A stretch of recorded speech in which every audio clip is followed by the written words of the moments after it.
you know that the European Union is the only region in the world that has dedicated legislation that gives workers and multinational companies the opportunity and the tools to engage in social dialogue with their central management, to be informed and consulted about what is happening in their companies and which could impact their working lives? And this since 1994, when the first European Works Council directive was adopted. The potential is enormous, albeit not always well understood. The 2009 recast and the 2025 revision of the EWC directive further strengthens the information and consultation rights and reinforces the central role for social dialogue in multinational companies. European Works Councils. In this video, we explain what they are, how they are created, how they work, and how EFBWW can support them. What is a European Works Council? An EWC, short for European Works Council, is a council established with the purpose of informing and consulting employees within multinational companies operating in the European Union. It provides a structure where trade union and worker representatives from different countries can meet and discuss with central management, where they are informed and consulted on transnational matters. On the workers' side, the representatives are elected or designated according to the respective national legislations, with an important role for national trade unions and works councils. Imagine a construction company operating in Belgium, Germany, France, and Poland, considering a restructuring, a merger, a relocation, or any other transnational decision that may impact working conditions and health and safety of workers in the group, regardless the number of workers and countries concerned. When there is a European Works Council in place, workers must be informed and consulted before such decisions are taken. The EWC directive ensures workers have a seat at the table. European Works Councils empower worker and trade union representatives by giving them a voice and a place to meet the corporate decision makers, ensuring that their concerns and perspectives can be heard. How to get started?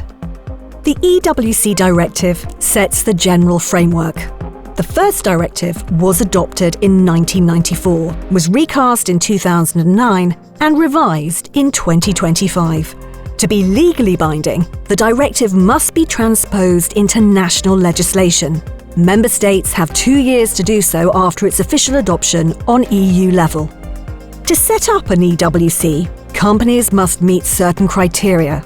A company must have at least 1,000 workers within the EU, with at least 150 employees in each of at least 2 member states. Setting up an EWC takes time and is the result of a negotiation process. Both workers or management, individually or jointly, can request it. A special negotiating body, SNB, is formed to negotiate with management on how the EWC will work. If no agreement is reached within 3 years, subsidiary requirements apply. According to the 2025 revision, EWCs should meet at least twice a year in person and can call extra meetings when needed. For example, in case of exceptional circumstances. According to that same revision, companies can face financial penalties and other sanctions if they do not inform and consult the EWC about important transnational matters, or if they do not respect the EWC agreement. In this case, European Works Councils can take legal action, and all reasonable costs must be covered by management. This is an important improvement, as it ensures that EWCs can defend their rights without financial barriers. How this will work in practice will depend a lot on the national transposition in different countries. What to discuss in your EWC? Topics are in principle limited to transnational issues. But transnational?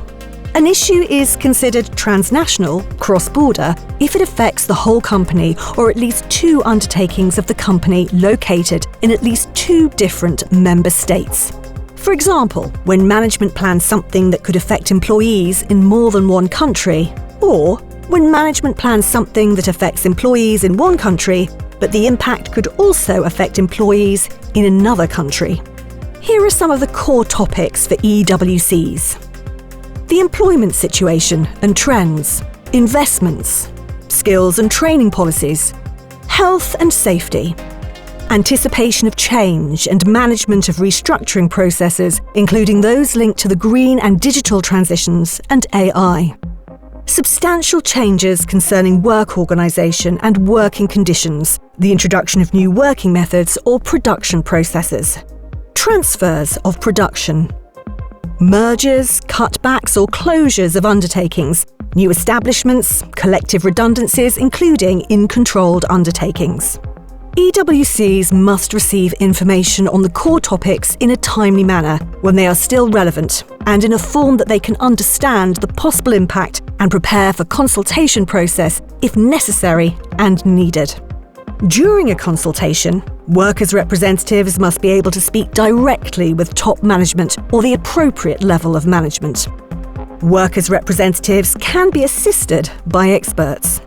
Workers' representatives have the right to express an opinion prior to the adoption of the decision of the measures in question. Management must engage in a genuine manner in the consultation by establishing a dialogue and exchange of views and must respond in writing to any opinion expressed before making a final decision, provided that the opinion was expressed within a reasonable time. While information and consultation are the primary purposes of EWCs, the practical implementation and the quality can differ widely. But do not forget, it is not only about laws, rules and agreements. Social dialogue is about people. Building a strong team in your EWC is key to building a strong social dialogue. One key advice: focus on topics that are of particular interest and importance for your company. For example, in our sectors, because of their characteristics, health and safety is a very important topic. To increase active participation and involvement of EWC members, EFBWW has been actively promoting the creation of dedicated health and safety working groups to allow for more in-depth analysis and discussion, including site visits. Where they have been put in place, we see they are a success. What about the EFBWW? The EFBWW represents trade unions in the construction, wood, cement and building materials sectors in Europe. We are the voice of our affiliates towards the European institutions and in the sectoral social dialogue with European employer federations in our sectors. We represent more than 1.5 million workers and we are responsible for 80 European works councils in our sectors. We are there to help you. How? Here we go. 1. Expertise and support. EFBWW provides expertise and guidance to help national trade unions to navigate complex corporate structures and legal frameworks. The EU directive allows EWCs to get help from experts they choose. These experts include trade union representatives. 2. Coordination. EFBWW appoints a trade union coordinator for all European works councils in its sectors. The trade union coordinator typically comes from the country where the head office of the company is based. He or she knows the agreement and the national legislation in place. The coordinator acts also as the link between the EWC and the EFBWW. He or she makes sure trade union and workers' interests are protected. The EFBWW organises regular meetings with its national trade union coordinators to discuss, exchange, inform, coordinate and build strategies for specific multinational companies. 3. Training and resources. EWCs and EWC members have the right to training.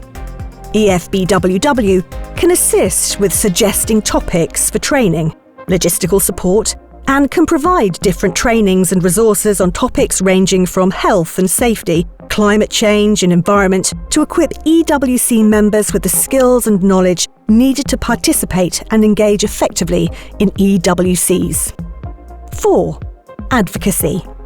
EFBWW brings topics from company and national level to the EU level and vice versa.